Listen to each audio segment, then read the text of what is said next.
Hey, it's me, Drew. And we're doing another DIY collab. You guys have been leaving comments like, where are the DIY collabs? We try and do them once a month, but we both have like crazy schedules, so yeah.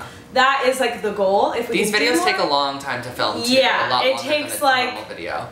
8 a.m. till almost like 8 at night for us to like basically finish them because we both have to help each other film. Yeah. So keep that in mind, but we're doing 4 on my channel as usual and 4 on Drew's channel. Yes. These are just our usual trendy, minimal DIYs. All of the supplies will be linked in the description box down below for you guys, so make sure to subscribe if you haven't already. Head on over to Drew's channel after you watch this video and subscribe to him as well, and let's jump right into it. First DIY, we're going to be making this plant holder or plant stand, and for this you're going to need 2 wooden rounds, you're going to need 4 wooden dowels, you're going to need some L brackets, screws, a screwdriver, a pen or pencil, some spray paint, and lastly you're going to need a ruler. So I recommend, no matter how large your wooden dowels, you start with the top layer being 2 inches from the top.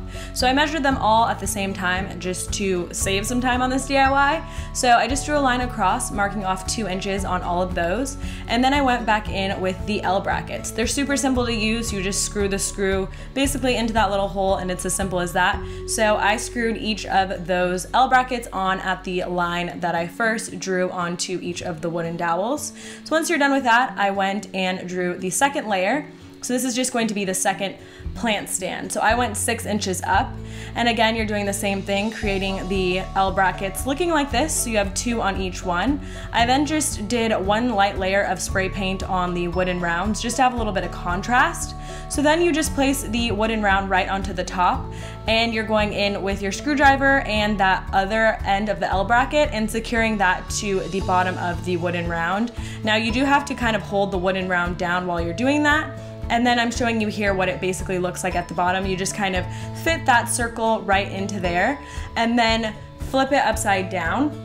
So when you are securing in those L brackets, you're gonna have to hold the wooden round from the bottom and then pressure it down. And once you're done, this is what the finished product looks like. It's super simple to make, but it actually looks amazing. DIY, we're making this framed tie-dye art, which is inspired by the ones I have in my bedroom. So for this DIY, you're going to need a frame, some scissors, a piece of white fabric, some color dye, and you're going to need something to dye it in, and some rubber bands or hair ties. So I started off by taking the little picture that comes in the frame out, and I'm just gonna use this as a template for my actual tie-dye piece that I'm going to be making. So I just kind of put it on the fabric, but I made sure to leave extra fabric on the sides just in case the pieces of tie-dye didn't turn out exactly how I wanted them. I had more fabric to choose from. So this part of the tie-dye, I just kind of like folded the fabric over and under and added a hair tie to that end. This side, I just kind of like twisted it and added a hair tie. And then for the last edge, I just kind of secured the hair tie to the actual piece of fabric. And depending on how you want your piece to look is what you will do with the hair ties. So that's what it looks like when it's finished. I then added just the smallest amount of this dye to the cup because since it is such a small piece, you don't need that much dye or this powder. So I just added some hot water into my plastic cup. And once I was done adding that hot water, I just kind of mixed it up to make sure that all of the powder had dissolved. After that, I just went ahead and put in my little piece of fabric. I let this sit for about 30 minutes. Once it was done, I went in my sink and I rinsed it until it rinsed clear. You want to get all the dye out of it and then just cut off the little rubber bands or hair ties, whatever you use for this. And it is going to still be pretty wet, so you're going to have to take it outside and let it dry a little bit more. Do not put it in the dryer because it will change the entire pattern that is on there. So once it's dry, I went back and I decided which side I wanted to use.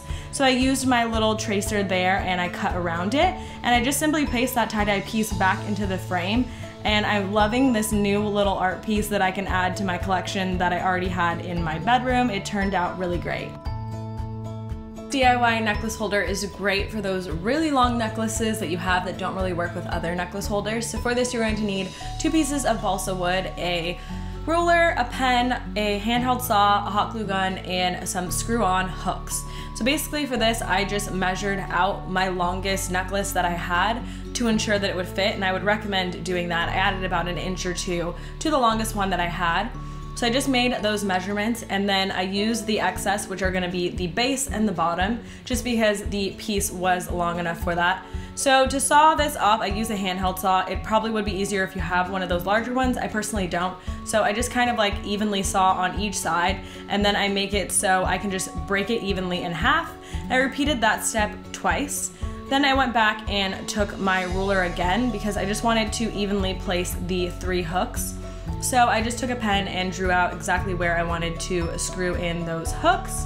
My biggest tip with these hooks is they aren't that hard to work with. Just make sure you're pushing down while you're screwing them in, if that makes sense. So just make sure you're applying a lot of pressure, and then they will go pretty easily into the wood. So once I'm done with all 3 of those, I just lined up the pieces of wood to make sure everything was fitting properly before I went back in with my hot glue.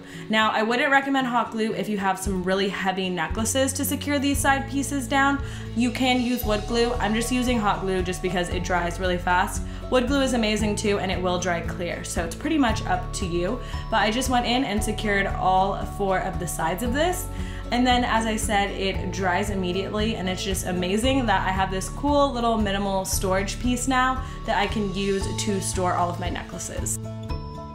This candle holder is great to add a small pop of color to any space. So for this, I'm just using a glass vase I got from the dollar store, sea glass paint, scissors, and washi tape, also from the dollar store.